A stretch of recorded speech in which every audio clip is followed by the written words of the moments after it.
1905 में आइंस्टाइन ने अपने फेमस पेपर्स पब्लिश किए। उनमें एक paper special theory of relativity के बारे में था, दूसरा पेपर फोटो इलेक्ट्रिक इफेक्ट के बारे में था और तीसरा पेपर था एनर्जी मास इक्विवेलेंस के बारे में, जिसने हमें फेमस रिलेशन दिया E=mc²। इस पेपर के बाद मैथ्स और एनर्जी के कॉन्सेप्ट्स रेवोल्यूशनाइज्ड हो गए।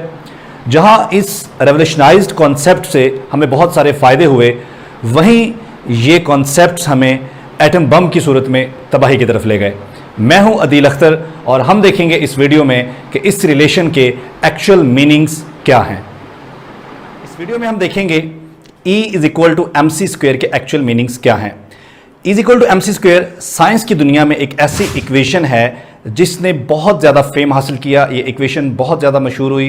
ये बहुत ही ग्लैमरस इक्वेशन है और इसके कॉन्सिक्वेंसेस बहुत ही शानदार हैं। तो सबसे पहले हम देखते हैं कि हमने इस इक्वेशन में जो क्वांटिटीज़ यूज़ की हैं वो कौन कौन सी हैं। तो E=mc² में E stands for energy, M for mass and C for speed of light. तो स्पीड ऑफ लाइट या C यहां पर जो हमने यूज किया है ये जस्ट एक कांस्टेंट के तौर पे यहां यूज हुआ है। ये जस्ट एक नंबर है, एक ऐसा नंबर जो एनर्जी और मास को रिलेट करता है। या हम यूं कह सकते हैं कि हम मास को एनर्जी के साथ रिलेट करते हैं with the help of C²। तो मास और एनर्जी आर इक्विवेलेंट, ठीक है।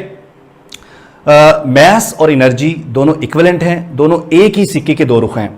तो सबसे पहले हम ये देखते हैं कि what E=mc² does not tell us। तो हमने ये बहुत सुना है कि E=mc² का मतलब है कि एनर्जी को मास में कन्वर्ट किया जा सकता है, मास को एनर्जी में कन्वर्ट किया जा सकता है। That is totally wrong. ये बिल्कुल गलत है। क्यों गलत है? एक्चुअली क्या होता है कि हमारा जो मास है, हमें पहले ये देखना होगा कि मास क्या है। हमारा जो मास है, मास भी एनर्जी की ही एक शक्ल है, ठीक है। तो जब हम ये कहते हैं कि हम मास को एनर्जी में कन्वर्ट कर रहे हैं, ये टेक्निकली रॉन्ग है, ये गलत है। हम क्या कर रहे हैं? हम एनर्जी की ही एक शक्ल को दूसरी शक्ल में ट्रांसफर कर रहे हैं। तो एक्चुअली हम एनर्जी को एनर्जी में ही ट्रांसफर कर रहे हैं। यहां पर कोई कन्वर्जन नहीं हो रही, हम किसी को कन्वर्ट नहीं कर रहे, हम मास को एनर्जी में कन्वर्ट नहीं कर रहे। हम मास को एनर्जी में तभी कन्वर्ट करें अगर मास डिफरेंट हो, एनर्जी डिफरेंट हो और मास एनर्जी इक्विवेलेंट ना हो। लेकिन ये इक्वेशन बता रही है कि मास और एनर्जी जो है ये इक्विवेलेंट है, ये इक्विवेलेंस प्रिंसिपल है। इसलिए आप क्या करते हो? आप मास को जब एनर्जी में कन्वर्ट करते हो तो आप एक्चुअली कन्वर्ट नहीं कर रहे होते, आप एक टाइप की एनर्जी को, आप एक एनर्जी की शक्ल को दूसरी शक्ल में ट्रांसफर कर रहे होते हो। तो इसका मतलब है कि हम यूं भी कह सकते हैं कि अगर इस इक्वेशन का मतलब यह है कि अगर हमारे पास मास है, इट मींस हमारे पास एनर्जी है, या अगर हमारे पास एनर्जी है तो हमारे पास मास है। अब इसको ज्यादा अच्छा एक्सप्लेन करने के लिए हम यहां पर एक एग्जांपल ले सकते हैं। लेट हमारे पास एक मास है और उस मास की वैल्यू है 10 kg।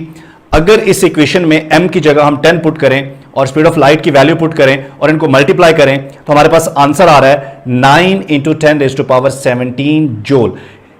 A huge amount of energy. तो इस इक्वेशन का ये मतलब है कि अगर हमारे पास बहुत थोड़ा सा मास है तो उस बहुत थोड़े से मास में एक ह्यूज अमाउंट ऑफ एनर्जी होती है।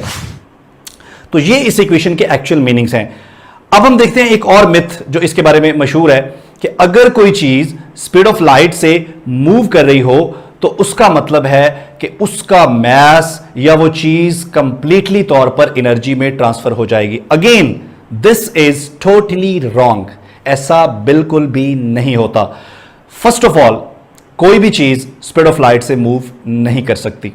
Secondly, this equation is not complete. E=mc² एक कंप्लीट इक्वेशन नहीं है। तो फिर कंप्लीट इक्वेशन क्या है? कंप्लीट इक्वेशन है E² = P²C² + M²C4। It means अगर कोई चीज मूव कर रही है तो उसमें कितनी एनर्जी है वो हम इस कंप्लीट इक्वेशन से फाइंड आउट कर सकते हैं।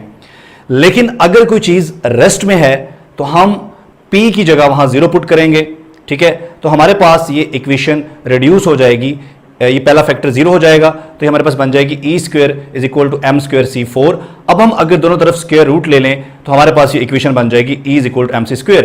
It means this equation is not about motion, इस इक्वेशन का मोशन से तो कोई ताल्लुक ही नहीं है। ये इक्वेशन हमें ये बता रही है कि अगर कोई जिस्म रेस्ट में पड़ा है, ठीक है, और उसका कोई मैस है, तो उस मैस में, उस रेस्ट में पड़े हुए मैस में कितनी एनर्जी है। यानी कि इक्वेशन रेस्ट में पड़े हुए मैस के बारे में है, ये मूव करते हुए ऑब्जेक्ट के बारे में तो है ही नहीं।